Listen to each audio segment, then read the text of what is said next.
The hair on your head in your 50s and beyond is entirely different than the hair that's been on your head the whole rest of your life.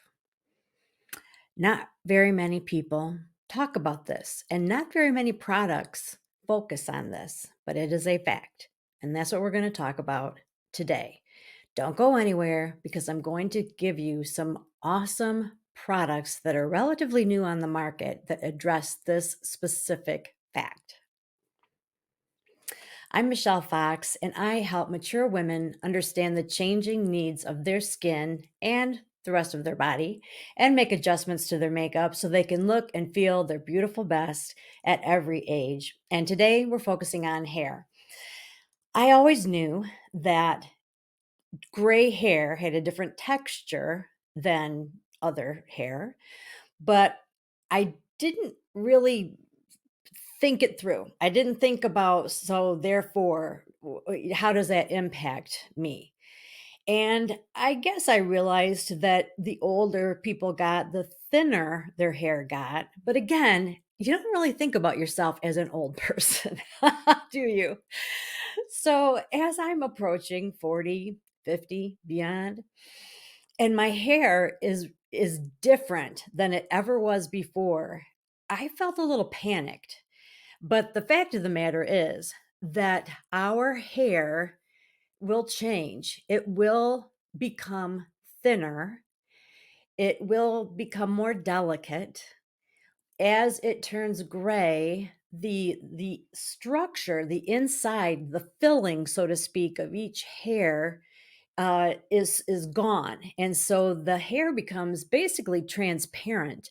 But not only that, but the individual hair strand becomes thinner. So you have less hair. Each individual strand is thinner. If you let it go gray, it is going to have the appearance of even thinner than that because there's no color there. So you've got colorless hair next to a light scalp. All of these things are adding up to a totally different look for your hair. But in addition to that, it's a different feel, it's a different way of styling. So, for example, I have always had thick hair. My individual hairs are not thick. My individual hairs are normal or medium, or used to be. But when you put them all together, I have a lot of them. That's what my stylists have always said, "You got a lot of hair." And then all of a sudden, I didn't. And, talk about an identity crisis because I started going gray when I was 20. So the gray thing never really impacted me in terms of, wow, now I feel old because I've been gray forever. But when I realized that you could see my scalp, I felt old because never in my wildest dreams did I think my hair would be thin enough that you could see my scalp at pretty much any angle. And it came as such a shock to me. I wasn't expecting it. And I'm not saying that you can't have thin hair and be gorgeous. I'm just saying I didn't see it coming. And so as a result, I had to relearn the types of products that I need. And there were certain things that I was doing as I was styling my hair that were making everything worse, that were damaging it beyond what the damage that was already happening. And I actually burned off part of my hair because it couldn't tolerate the heat like it could back in the day. So much is happening. And so I want to talk about things that we can do to understand what's going on with our hair, to cope with it better, to take care of it better. And as we go through each step, I think that we will be able to understand more about what's going on. Because, like I said, I didn't get it. I didn't know. And it just amazes me. It really does how little we talk about menopause, like this age, what happens in our bodies and in our brains and in our complexion and our physique and our stamina and all of these things. So much changes, and yet nobody really talks about it. And so every person, when they experience it, they feel like an island unto themselves, like they're the first one experiencing it, and you're not, okay? There are millions of us experiencing it. So the more we can have this conversation, the more we are equipping our children and their children to be prepared, to be equipped so that when they realize, oh, my hair is thinning now, I knew it was going to happen someday. Now I need to shift to this. And it won't be such a shock because that feeling of shock just exacerbates the feeling of loss. And you don't need that. Am I right? So, all right. So, we're going to go through 10 tips to take care of aging hair. Your hair ages. I hate to tell you. But, aging is not a negative thing. Aging, we're all aging. A brand new baby is aging. You know what I'm saying? Like time marches on no matter what. That is not a bad thing. I always want to understand what is happening. Why is it happening? Is there anything I can do about it to make it better if the thing that's happening is detracting from me in some way? And I want to have full attractive hair as long as I can. So that's where I'm at. So, the first thing that you can do is to see your doctor. If you are really concerned about your thinning hair, if, like me, all of a sudden you look in the mirror and you can see your scalp and you really feel like, okay, hold up. My mom has really, really thin hair, and her mom has really, really thin hair, and I'm not going there. There are alternatives. You can see a doctor and you can either get prescription strength or you can even buy over the counter minoxidil, I believe is what it's called, but it's basically Rogaine for women. There's another product that, similar ingredient, similar thing, but this is a treatment that once you start it, you have to stay on it. All right. And so what it is doing is it is making the scalp more of a friendly area so that little baby hair doesn't encounter any resistance so that it can grow. It gives it a chance to grow. And you have to be consistent with it. It must be extremely powerful because I did buy some and then I got nervous. I never actually used it. But the things that I read were, to use gloves and that you can't dispense it directly in your hand because if it gets warm, it starts to activate. So you need to spray it onto the cold counter and then run your hands under ice cold water, then scoop it up and put it on while everything's cold. And it just started making me feel panicky. Like, I don't know. I'm kind of a baby. So all that stuff's going on. And it also said, to wash your hands really, really well afterward because any place that you touch could start growing hair. So if you put it on and then, rub your face or something, you're going to have mustaches coming out of your cheeks. So that freaked me out. But everything that I've read, and I've had long conversations with my stylist, has been that minoxidil has been shown to be safe, that there are some side effects, but it's extremely rare, that no one considers it a health hazard, health risk. So, truly, although I'm joking, if this is a concern to you and you feel like I'm taking action, I want to talk to a doctor, I want to get on some kind of a program, that is an option for you. And the sooner you start it, the sooner you'll see results. You should give it at least 6 weeks before you judge, and it will be probably 3 months before you actually really see anything. But hair takes a while to grow. So it's going to be 6 months to a year before you actually see anything happening for real.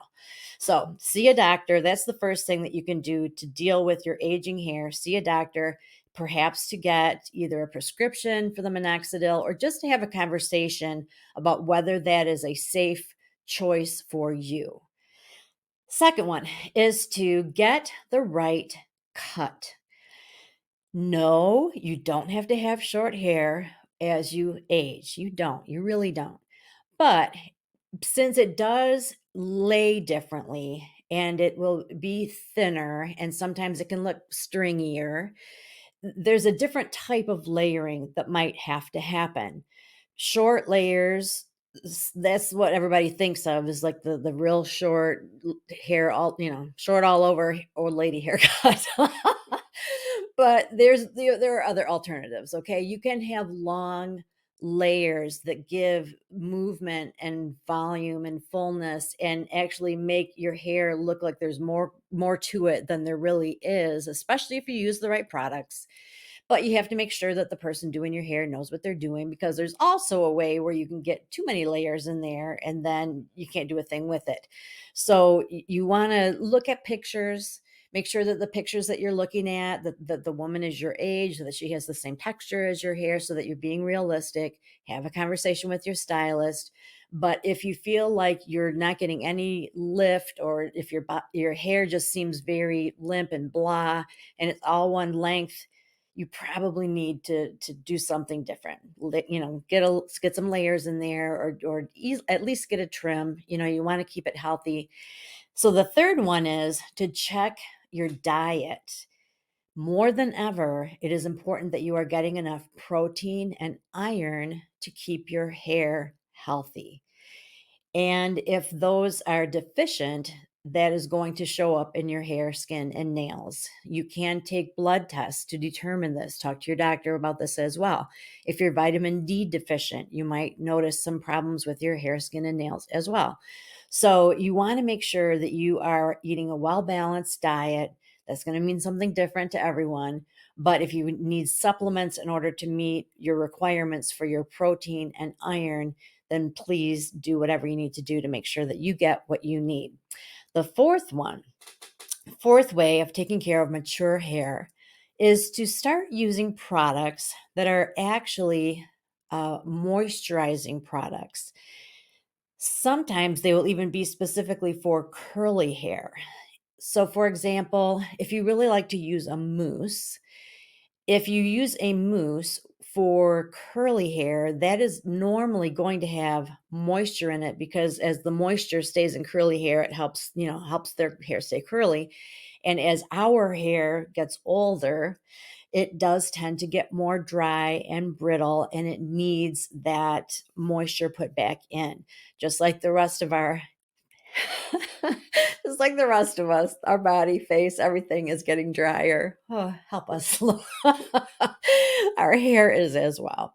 So when you are looking for products, golly, there's no such thing as just like a one product. It's like there's always like there's one for dry, and there's one for oily and combination, and there's one for, colored hair, and there's one for not colored hair, and so many different things. So what we need to start gravitating toward would be things that are moisturizing, hydrating, because our hair is starting to become dry, and we want to compensate for that. All right. Next, and this sort of goes along with that, is that it's important to know what is the density and the texture of your hair. They're two different things. So let's start with texture. Okay, so the texture is like the feel of each individual strand. So how thick is each strand? If when you if you were to pull a hair out of your head and roll it between your fingers, if you can feel it definitely, like it feels like a thread, then your hair is probably coarse. If you can't even tell that there's anything between your fingers, your hair is fine. And a lot of us are going to fall somewhere in between. I'm somewhere in between. But wherever you were as a young person, that is going to be thinner, getting thinner as you age, because like I said, the filling inside of your hair is going away. That's the pigment of our hair, the melanin is inside. It's in the inner part of our hair shaft. And as that disintegrates, I don't know what the heck happens to it, but as that is gone, then there's nothing inside that hair to plump it up, and so it gets smaller, it retracts. So our hair does get literally smaller, like the circumference of each strand. So that is the texture. Density has to do with how many are on your head. So if when you look in the mirror, if you can't see your scalp at all, then your hair is really dense. You have thick hair. If you've always been able to see your scalp, especially where you part your hair, then you have thin hair. And of course, the color of your hair does matter. The lighter your hair is, the more the light can reflect through and sort of almost put like a spotlight on there and make it look even thinner. But even so, there is, you can tell whether your hair is thick or thin, but for me, like I said, I used to have tons of hair. Everybody commented on it. It took me forever to blow dry my hair, and now my hair is thin, really thin, especially on top. And that's usually the case. It's like this very top area will get really, really thin first. And I don't know if it goes everywhere. I have yet to discover, but yeah, the top is bad. Anyway, so know your texture and your density, and that's so that you can understand what products and styles and brushes and things like that to use. The more you can understand what you got to work with, then you can understand the tools and the products that you need. Okay. So let's see. Are we on number 6? I think so. You want to use a soft boar bristle brush. I will repeat. You want to use a soft boar bristle brush. I'm really glad that I found that information because I was getting a brush recently and I had no idea there were so many to choose from. I knew there were lots of brands. I knew there were lots of shapes like, round or square, like a paddle brush. But I didn't realize you've got nylon bristles and natural bristles and the boar bristles and all these, and combinations of them all in addition to the different shapes. And then you got the different kind of handles. So what we need is a natural, soft boar bristle brush for a couple of reasons. One, it is so soft and gentle that is going to be it's going to be very gentle on our delicate hair. Because our hair is drier and more brittle and it's thinner than it's ever been, it is more likely to break. So you need to be gentler. This whole, 100 strokes a night thing, or combing your hair out when it's wet, or wrapping your head up really tight in a towel as soon as you get out of the shower, those things are breaking off your hair. Don't do it. You need to start babying your hair. So, a gentle, soft boar bristle brush. It also helps to distribute your natural oils, and we want to maintain and distribute and capitalize on that as much as possible because we're getting less of that over time. All right, and let's see. Uh, so was that number 5? Because no, 6, 7, 8, 9, 10. Okay, so number 7. I did go to school. Number 7. The suggestion is to use a dandruff shampoo, whether you actually have dandruff or not, because it has ingredients that soothe and moisturize your scalp. And our scalp is getting dry. Do have kind of a thought to add to that. When we get done with our list of 10, I'm going to show you something that I discovered. I'm really excited about it. So I'm going to expand on that thought. But nevertheless, the suggestion here, and I've seen it in lots of places, is to use a dandruff shampoo because it is moisturizing and soothing. Maybe yes. We'll talk about that in a second. Number 8 is to stay away from hot tools as much as possible. I had to learn that, especially when I was growing out my hair. For a while, I went all gray. And part of that process, I was bleaching out this hair. And so my hair was really, really delicate. And that was when I burned off a big chunk of it. So I learned the hard way, like I said. So you learn alternatives. Okay. If your whole life you have blow dried it on high heat because you've got so much hair and it takes a long time to dry, and you've always had to use the straightener on 450 in order to really get it to work, things are changing. And so you sometimes the change has happened. We're not cognizant of that. So we're still using these high temperatures, and then we're damaging our hair beyond what's already happened, possibly cutting back, blow drying your hair on warm is not going to be an issue because maybe you already have a little less hair. You get me? So, like for me, I always had to blow dry my hair on fast, high, crazy, whatever the most powerful one was, because I had so much hair. Now I use like a slower, whatever that's called, slower coming out. And I use warm. There's like cool, warm, hot. I use warm. And I just take my time with it. And I still get my hair done in less time than it used to take me using hot. Okay. Same thing with straightening my hair. If I put it like at 425, 400, I can smell my hair. I can smell that it is burning. It does take a little longer for me to work with it at 375-ish, but it's worth it if I know that I'm not damaging my hair. And I always, always use a heat protectant. So it's something that you spray on your hair, or something else that a leave-in that you have on your hair before you use a hot tool.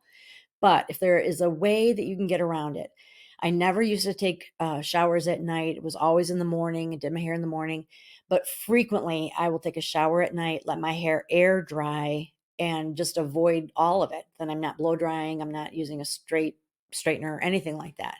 So those are things that maybe you hadn't thought about, but now that you are thinking about it, you can find ways around it. You can, okay, if I had to, I guess I could do without my curling iron. Or maybe just do it every other day or whatever, ease into it. I know it can be a big change. And stay away from too much hairspray. That's for a couple good reasons. The main one, as far as our hair, the condition of our hair, is because of the alcohol content will dry out our hair even worse. But the other thing is that we can all tend to fall into that, just shellac your hair into place because we're losing body and we're frustrated and we feel like, okay, once I get that hair in place, I just want to, get it to stay there. But that is very aging. It really can make you look older even than you are, and you want your hair to have a soft look and feel. You want there to be some movement. And so find a soft hold hairspray, preferably alcohol free, something that is going to actually, there are some that are good for your hair that are moisturizing. So let's try to find something like that. And then the last is that you can build body in your hair with fibers. They're vegetable fibers actually, but there are all kinds of root powders and some are sprays, but they are actual fibers that deposit on your hair and the roots of your hair to make it look thicker. And the original brand was Topic, Toppik, I believe. There are lots of other brands now, every color hair under the sun. It comes like in a salt shaker type thing, and you can just shake it on, or you can buy like a puffer, and it's sort of so that you can direct it where you want it to be. It's really cool. It definitely works. The thing that I've noticed that I don't love about it is that since it's a powder, it makes your hair look kind of dull. So that if your hair looks shiny and then you put that powder on, it can look really dull and dry right in that spot. Whenever I use it and I go to my stylist, she's like, "Your hair looks a little dry." So there's that. But if I had to choose between having like my hair look really bare and bald, or having my hair look a little bit dry, I would rather have it look a little bit dry. So I use it. I like it. I usually don't need it until some of my outgrowth happens. When I am freshly colored, my hair actually looks and feels amazing. And there is something to that. It's not just in our imagination, but hair color does add a little bit of oomph to your hair. It does thicken the individual strands because you are coating it with something. So there is that. So here's the thing I wanted to talk about at the very end. I mentioned in the introduction that not only do we not really talk about these things, but there really aren't any products, or at least not many, nothing that came to mind, that specifically deal with aging hair. I've never heard of anything that marketed toward women 50 and over for their hair. There might be a line of products within a brand, but you get what I'm saying? So until I just recently was contacted by a company that does exactly that. And the more I've learned about the company, the more I've learned about their products, the more excited I have become. So when I was reading about the dandruff shampoo and moisturizing hairspray and all that, I'm wondering if we can find some alternatives with this company. So let's look.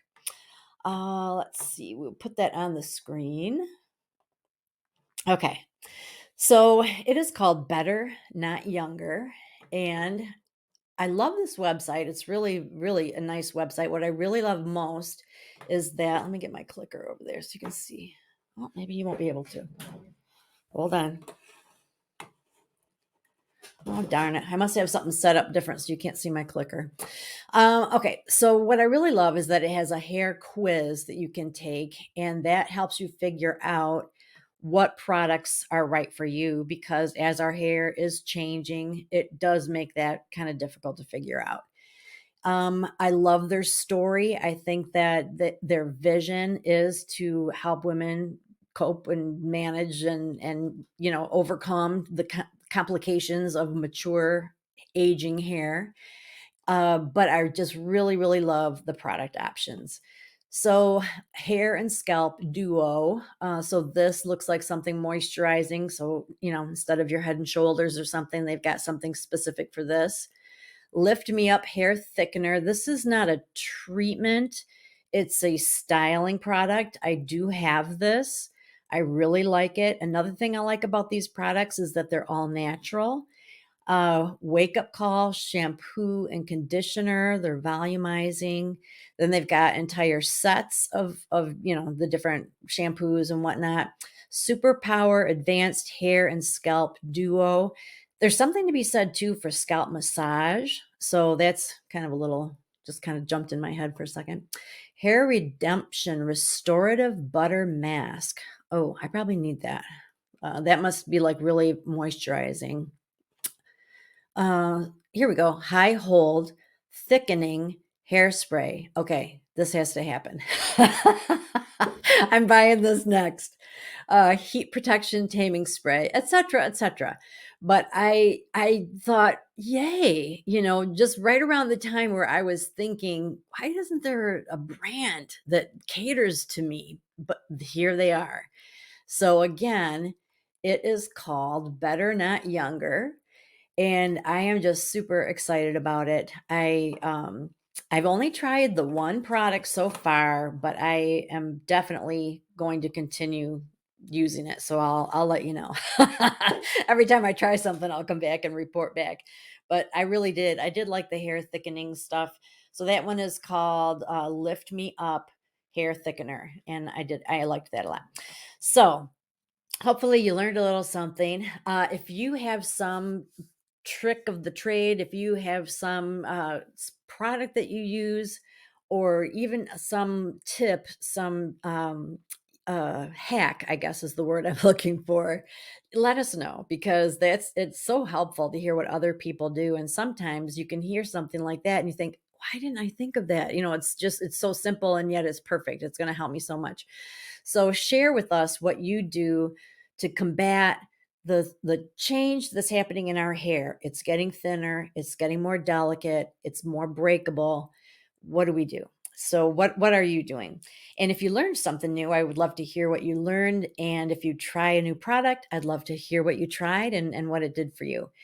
So at this point, I would surely appreciate it if you would like this video, share it with somebody else who would enjoy or appreciate this information, hit the notification bell so you're notified of the next one. But more than anything, I would love for you to subscribe to our channel, Michelle Fox Beauty. And if you're on my blog, there is a place for you to snag my freebie 10 easy ways to wake up looking younger. I want you to make sure to get that because that has tons of really cool information similar to this, or I'm giving you more beauty tips. So I guess that's all for now. Feels like a lot. We've been talking for a while, haven't we? So I learned a lot and I'm excited. I'm just so excited to know about this brand.